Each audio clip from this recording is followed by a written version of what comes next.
2024. It's been almost 10 months. We have witnessed how these students prove their worth to be a part of this graduating batch. So to start with, we just want to greet the people who graced the affair.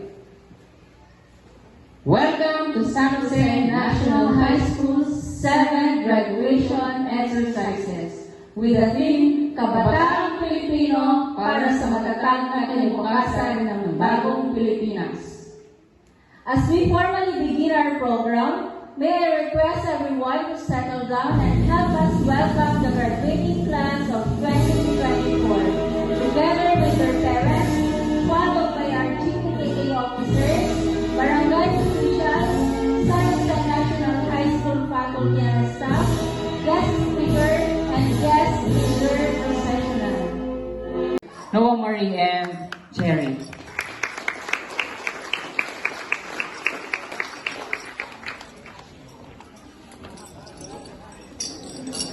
Yay, pasado kayo ng KSU. Perfect. Hindi nyo na papaglimahin ng college. Allowance na lang siya. Parents are one of the most amazing people in earth. They are full of faith, hope, love, and sacrifices for all of us. Beyond, a successful person today is a person nurtured by the hands of his and her loving and untiring parents. Truth be told, no one becomes truly prosperous and successful without the guidance and diligence of his and her parent. This remarkable event is not just to confirm and celebrate our graduation, but an event to express our sincerest gratitude to our parents who are really the biggest factor of our success today. With this, allow us to express our personal but universal message to our dear parents. To begin with, allow me to reminisce the days in my preparatory school. Whenever my mother had to leave me in the classroom so she could earn for a living, it has been my routine to always cry, and cry until she has no choice but to come back and sit beside me. Tapos kukurutin niya ako. I could not have survived a day in the school without her. Truth be told, I was so frustrated whenever I don't see my parents around. I guess it is one of the perks of being a child, and I know some of you graduates can also relate. I really wanted and I've been longing to say this to my parents personally. At habang gumagawa ako ng message para sa kanila, na-realize ko na ito na yung chance ko para masabi to sa kanila.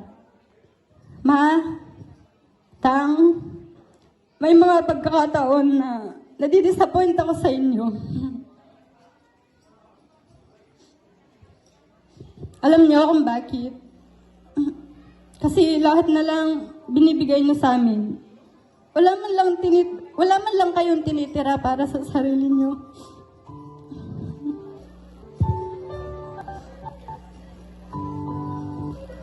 Mabigat sa loob ko na makita kong nagpapakapagod kayo sa pagtatrabaho. Mapaglaanan niyo lang kami. Kahit na minsan hindi naman na kailangan. Sabi niyo nga, maiksi lang ang buhay at puno pa ng problema. Kaya naman, sana huwag niyong abusuhin yung katawan niyo dahil lang sa feeling niyo malakas pa kayo. O kaya niyo pa?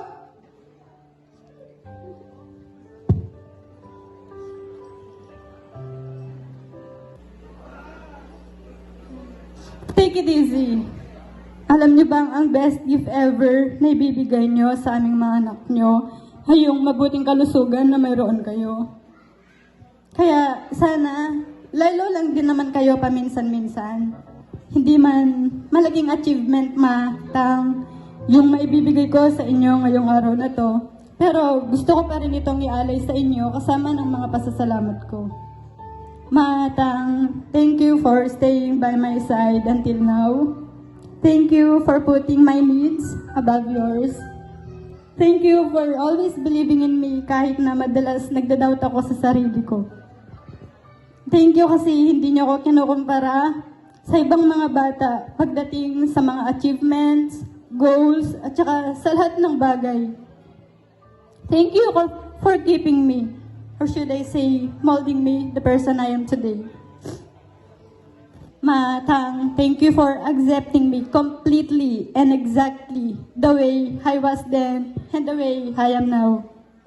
Thank you for your unending love, patience, and care that you always show to us.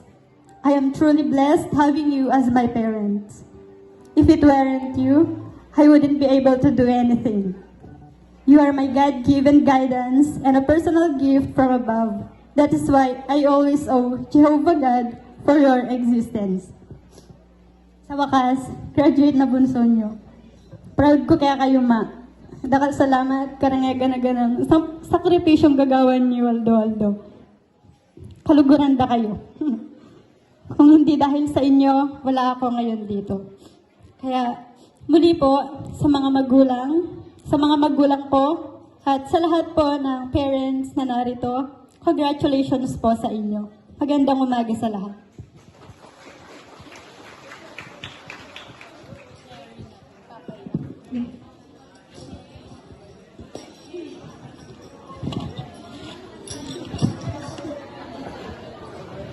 In addition to Tita Cherry's gratitude speech, allow me also to express my thanksgiving to my parents and to all the parents present and maybe afar today.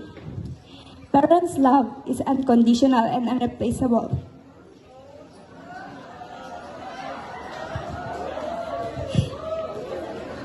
Go, Noah. No one can ever give us the same effort they do for us. They are our comforter at sandalan sa panahong tayo ay nauubos na at hindi na alam kung saan tutungo. Patuloy pa rin silang nagtitiwala sa atin. Kahit tayo ay pinanghihinaan na ng loob, nariyan pa rin sila at handang umantabay at mahalin tayo unconditionally. To my mama, Mary Jane Pasqua and Papa J.R. Pasqua, I want to tell that I'm very grateful for having you both as my parents. If I were to choose who will be my parents, I will still choose you, Mama and Papa. I grew up seeing all your sacrifices, tears, pain, and hard works, especially your efforts to provide for me with everything I ask in your limited resources. Mama and Papa, walang makakapantay sa inyong pagmamahal sa akin at sa aking mga kapatid. Kayo ang humubog sa kung sino at ano ako ngayon. Kayo ang naging rason kung bakit pinili kong magpatuloy sa buhay na walang kasiguraduhan. Kayo ang rason kung bakit ako nabubuhay at minamahal ang aking ginagawa. Kayo ang nagturo sa akin kung paano harapin ang problema ng hindi sumusuko. Kayo ang aking naging inspirasyon at motibasyon para umabot sa araw na ito. Isa lamang ito sa malaking hakbang patungo sa pangarap ko at pangarap natin. Ito ang patunay na ako ay makakausad sa buhay at mapapatunayan sa inyong dalawa na, kaya ko pala. Ang medalyang ito ay hindi lamang medalya ng pagsisikap ko, kundi medalya rin ng pagsisikap nyo na mapagtapos ako. Ito ang nagsisilbing pasasalamat ko sa mga sakripisyong ginagawa nyo para sa akin. Pinapangako ko na sa susunod, ako naman, Mama at Papa, ang babawi sa inyo. Maraming salamat sa lahat-lahat at mahal na mahal ko kayo, always and forever, Mama and Papa. Dear co-graduates,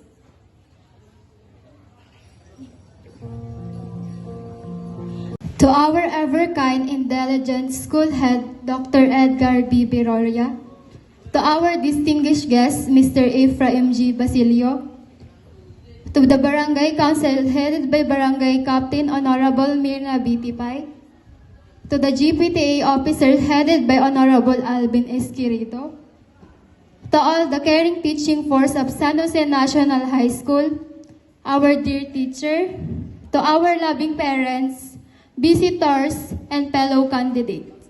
A blessed morning to everyone. This day marks a significant milestone in the life of us, the candidate for graduation. As we transition from being a high schooler to young adult, as some choose to enroll to tertiary education for a degree, take risks for a business as entrepreneur, take vocational courses in TESDA for additional relevant and useful skill. Apply a job or even choose to form a family. Kidding aside. This year theme for this graduation is entitled Kabataang Pilipino para sa matatag na kinabukasan ng bagong Pilipinas. Allow me to dissect this theme briefly and hopefully comprehensively. First, let me show you some research I had in my ample time. According to the survey conducted last year and was presented at mb.com.ph, the page of Manila Bulletins, one of the pioneering newspaper in the country, present that in terms of the Filipino youth's quality of the life, that data show a little improvement in the year of 2022. As the country inched up to the 77th spot on the Year Progress Index.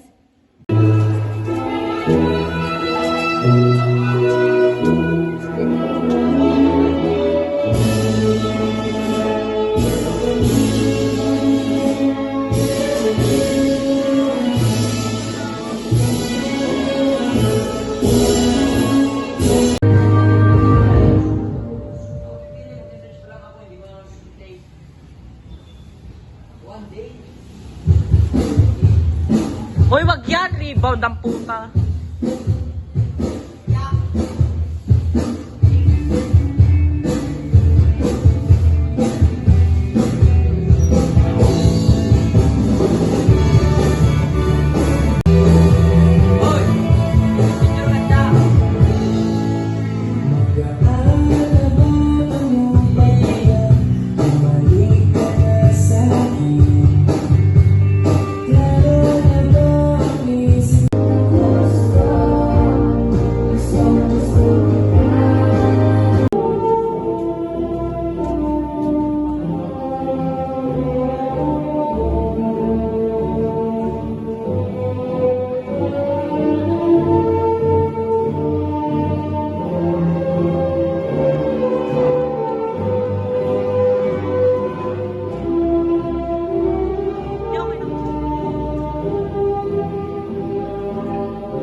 Today's guest speaker, Mr. Efrain Garcia Basilio, class of 2007.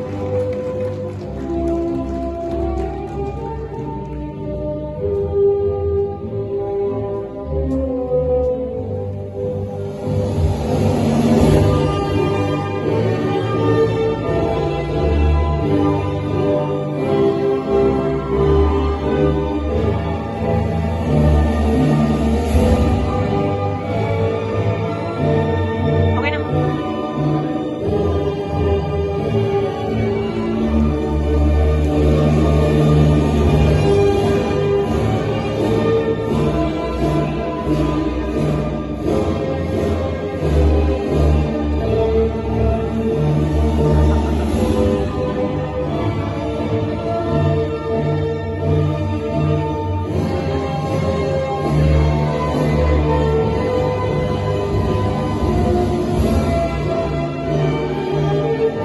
Mama, video siya.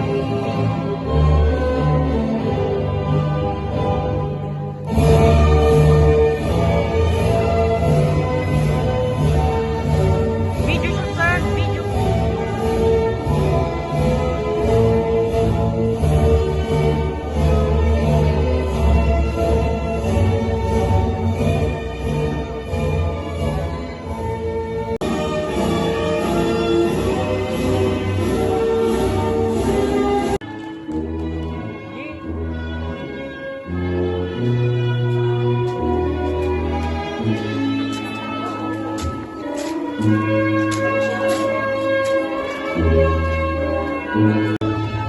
Oh, kaway!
Our parents for giving them the strength they need for their everyday life, for keeping them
Also, marching is one of the pride of our school. Madam Llewellyn Tolinada, licensed professional. A round of applause to SJNRTS staff and teaching force headed by our principal, Dr. Edgar B. Gloria.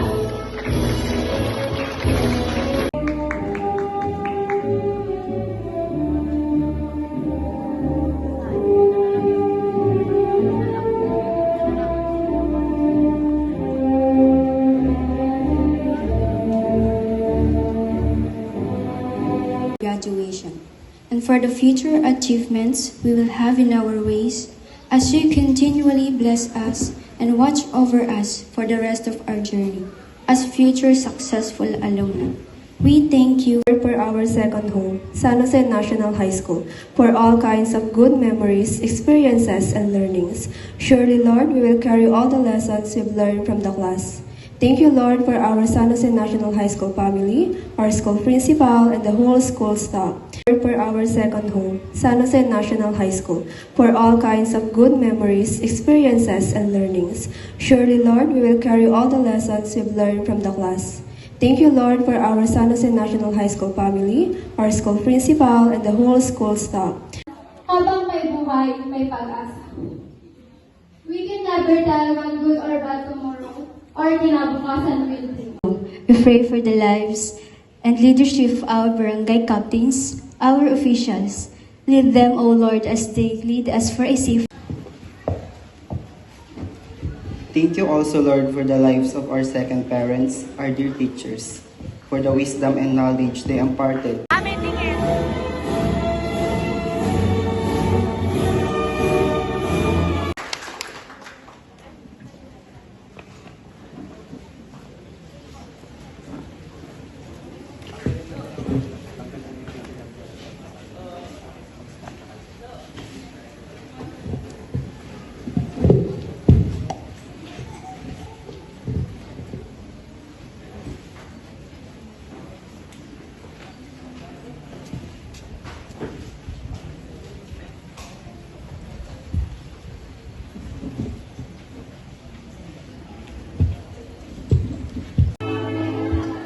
However,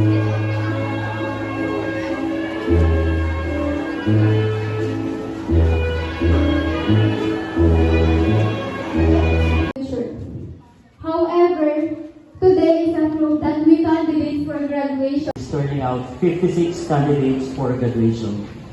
For grade 12 Mahusay, we have 19 males and 9 girls. For grade 12 Mahasaan, we have 19 boys and 9 girls. Total of 38 whom are males and 16 of whom are female. As senior high school focal person of this humble institution, I hereby certify that these 56 candidates for graduation have satisfactorily completed all the requirements prescribed by the Department of Education K-12 curriculum for senior high school. I am now presenting them to you for confirmation. Good morning to each and everyone. By virtue of the authority vested in me by the Schools Division Superintendent of the Schools Division of Tarlac Province, Dr. Ronnie S. Malyari, Censo 5. I, Dr. Edgar V. Viloria, Principal 3 of San Jose National High School, and through the strong recommendation of your senior high school focal person and faculty president, Sir Edwin Neri, that these 56 candidates for graduation had satisfactorily completed all the requirements prescribed by the Department of Education K-12 curriculum for senior high school. I will now confirm your graduation. Congratulations to each and everyone. And Walk across this stage and receive your diplomas later. Remember that this is just the beginning of a new chapter or bagong kinabukasan in very matatag way.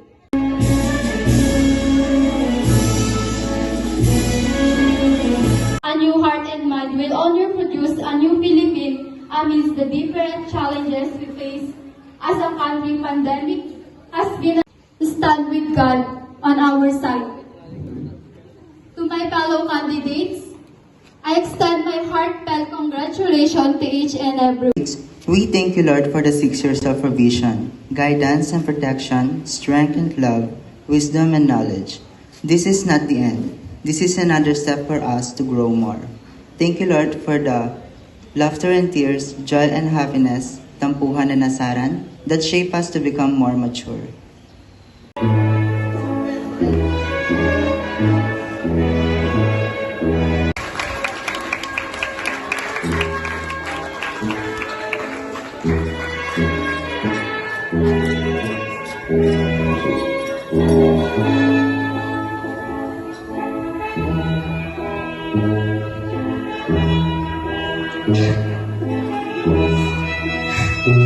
Umiyak na siya. Umiyak na siya. Wala pa.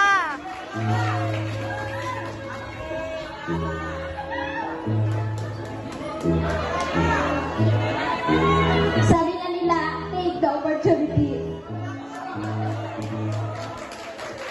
Ayan, maraming salamat po sa magandang introduction ng ating MC, si Sir Joseph Ron.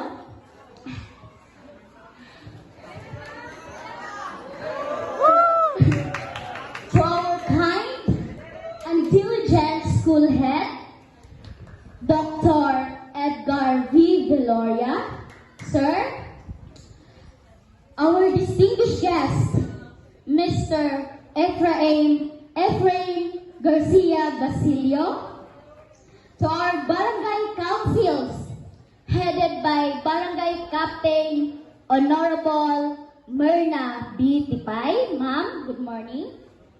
To our GBTA officers, headed by Honorable Alvin S. Querido.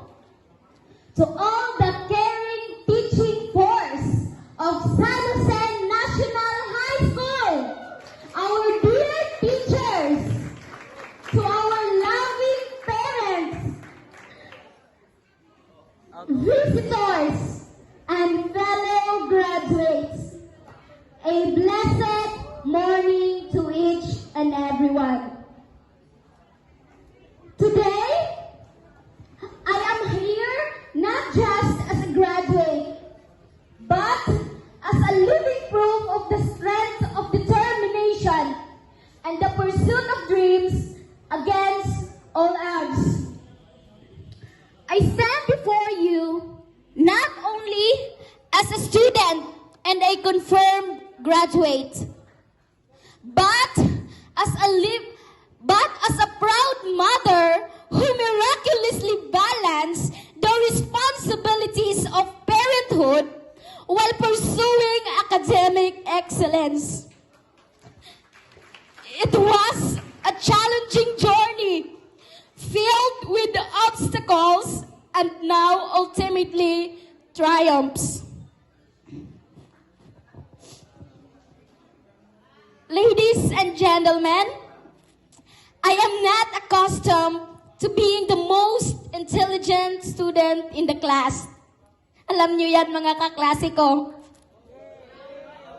And I never imagined myself delivering a graduation message today. First time ko po ito.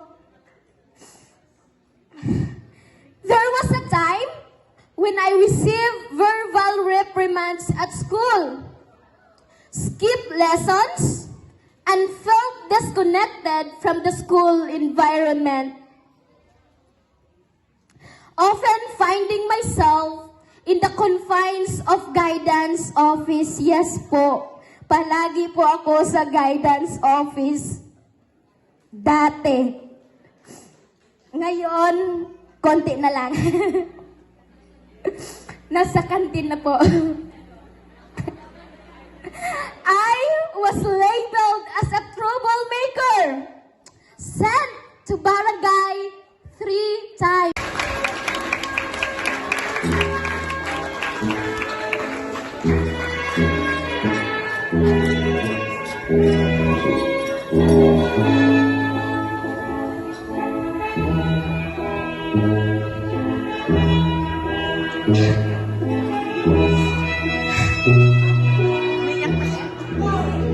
Umiyak na siya.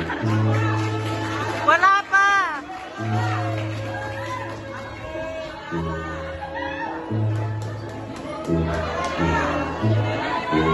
Sabi na nila, take the opportunity. Ayan, maraming salamat po sa magandang introduction ng ating MC, si Sir Joseph Ron.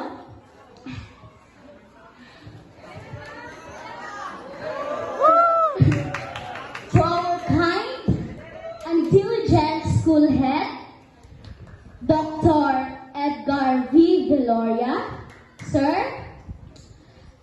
our distinguished guest, Mr. Ephraim Garcia Basilio, to our barangay councils, headed by Barangay Captain Honorable Myrna B. Tipay. Ma'am, good morning. To our GBTA officers, headed by Honorable Alvin S. Querido.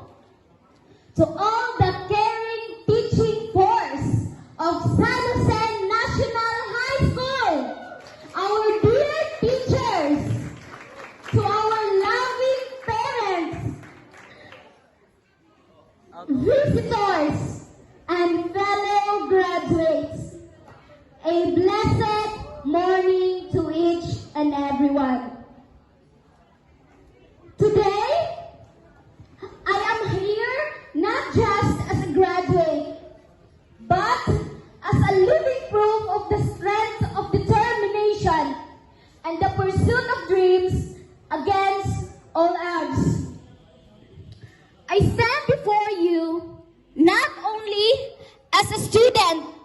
confirmed graduate. But as a proud mother who miraculously balanced the responsibilities of parenthood while pursuing academic excellence. It was a challenging journey filled with obstacles and now ultimately triumphs. Ladies and gentlemen, I am not accustomed to being the most intelligent student in the class. Alam niyo yan, mga kaklase ko. And I never imagined myself delivering a graduation message today. First time ko po ito. There was a time when I received verbal reprimands at school, skipped lessons, and felt disconnected from the school environment. Often finding myself in the confines of guidance office. Yes po, palagi po ako sa guidance office. Dati. Ngayon, konti na lang. Nasa kantin na po. I was labeled as a troublemaker, sent to barangay 3 times. Music.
Arms of protection, lead us with your unwavering love. Strengthen us with your unfathomable strength. Clothe us with your presence.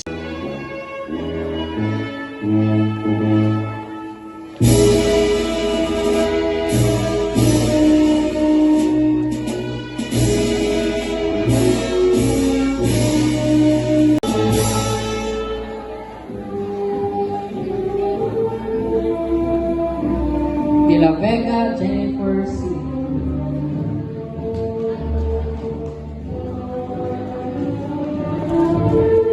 At anyone, naging suki ni Sir? Meron bang mga naging suki si Sir dito? I mean suki sa principal's office, meron ba? Wala. Oo, we. Di nga. Marami po ba? Alright. So, okay lang yan, no? Yeah.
Raise your right hand and repeat after me.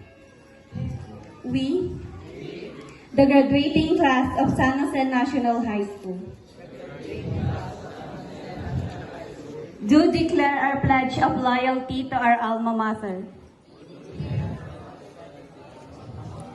that we will treasure in our heart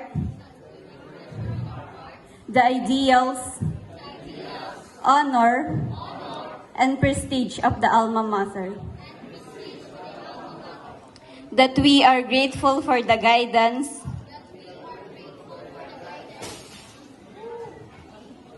knowledge, and protection our school given us, that we are equally indebted to our teachers and to our school for the unselfish devotion they have given us, and that we shall strive hard to be good and useful member of our community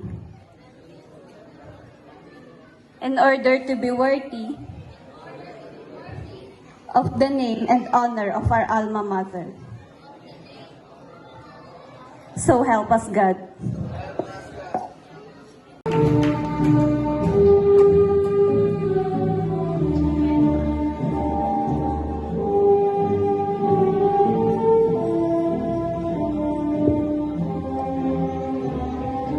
Graduates, please raise your right hand and repeat after me. We, the graduates of San Jose National High School, do solemnly swear my sincere desire to be part of San Jose National High School alumni, to promise to uphold the philosophy and embrace the goal of my school, to be a good, a productive citizen whenever life may bring me. I promise to fulfill my duties as an alumni for the betterment of each and every individual, for the common good, and for truth itself. I promise to perform and share the best of my abilities, in season and out as one, who exemplifies for individuals, family, community, and to my beloved country. So help us God.